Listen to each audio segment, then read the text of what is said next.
Well, good afternoon, everybody. Well, we got a little work done. We're running new power out here to this light pole. Had a short underground. Got all new conduit run. Just got to fill that trench in. Did that a while ago. Just kind of run out of time and ambition. Now that we're digging taters, it's really hard to get stuff done. But anyway, so we got a guy down the road says, "Hey, can you combine, corn for us?" And we're like, "Sure." So there's some trees growing through the corn head. I yanked that out of the weeds. We're gonna get that put back together. Got a chute that we got to straighten. Pretty minor. It's really not that bad, but a guy gets a little more picky than he probably should. Like this one here too.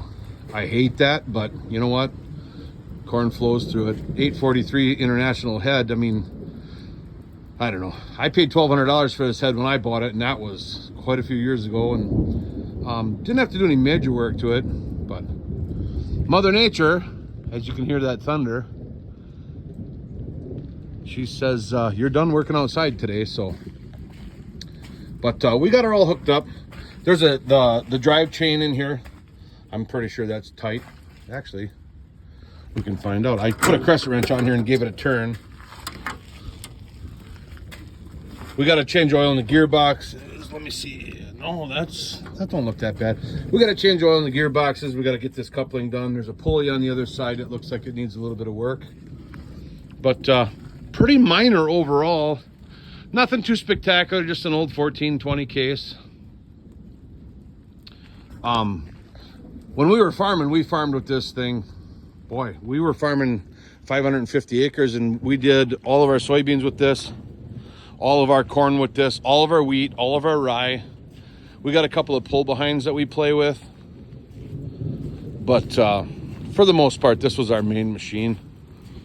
This head hasn't been on this thing in quite a few years. We haven't grown corn in quite a few years. The other thing we got to fix on here, let's see here. Last time I ran this thing, yeah, right here on the bead, this rim is cracked. Once I get this up to the shop, we'll get the head serviced and get that done. I think I'm going to pull the feeder house right off. I got a bearing, the main bearing back here.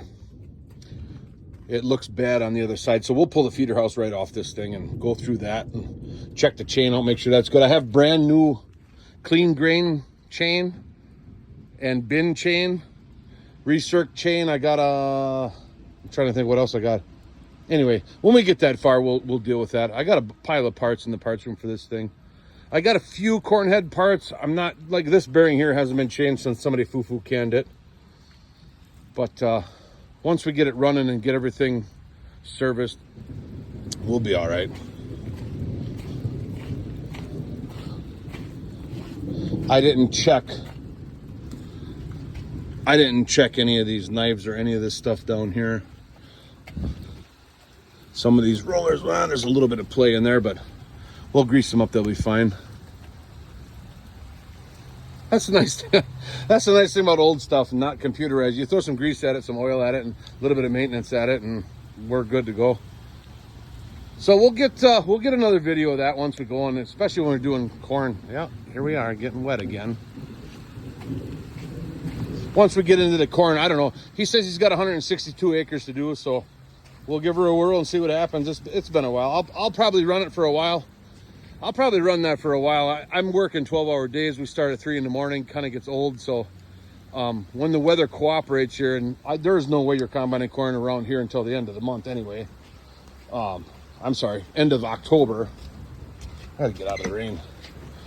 And Gus can run it after school, and then I'll run it the rest of the time. But sounds like he's renting a semi-trailer, and he's hiring somebody, and they're going to park a semi-trailer out in the fields. And then we don't have a grain cart. I mean, I never had to monkey around a grain cart. This thing's not a high-capacity combine.